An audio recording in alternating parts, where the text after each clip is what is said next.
Efa ndresaka n'izay aretina mpahazony biby izay ihany isika ny fahaverezan'ny fitadidina aretin'ny fo ireo no santionany azo avy amin'ny finanana henan-kisoa izay mitsindrona fanabeazanaizana na ny confiance teo aloha teo dia maro ny fanetanana samihafa amin'ny tsy tokony anjifana ireny henan-kisoa mitsindrona confiance ireny amin'ny fomba ahoana aza nefa no afantarana amin'ny eny an-tsena eny fa irony kisoa mitsindrona fanabeazanaizana irony no aranty amin'ny mpivarokena mbola tsy fantatra mazava ny mahakasika an'izay rahantsika atao anatin'ny fanadihadiana ny tsara ho fantatra.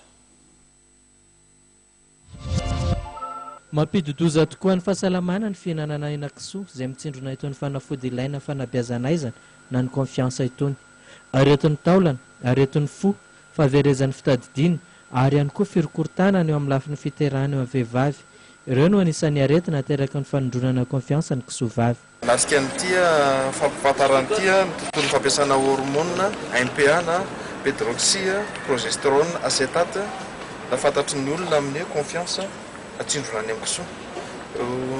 Tonga izay nanefa ny allergie zany mampafantatra fa io produit io zany dia tsy azo atao ary tena tsy azo atao mihitsy mampiasa azy any amin'ny biby fiompy zany. Indrindra zany fa le hoe atao any amin'ny kisoa teo. Ny antony tsinona dia misy voka-dratsy be dia be zany ateraky izy io any amin'ny olona. Raisiko fotsiny ohatra vitsivitsy ny tonombra mahavery fitadidiana aloha be izy io eo amin'ny lehilahy sy mba mahatonga ny fahasombana taolana ary ny AVC amin'ny taona aloha be mihitsiny.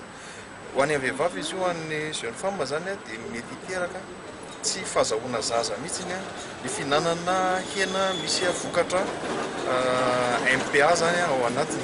Fa zao aloha zany dia efa natao hoe tsy azo atao intsony ny mamoaka confiance vente libre aloha zany. Zay aloha zany dia efa ngeda be izay fehipetra nampiasain'izay zany aloha.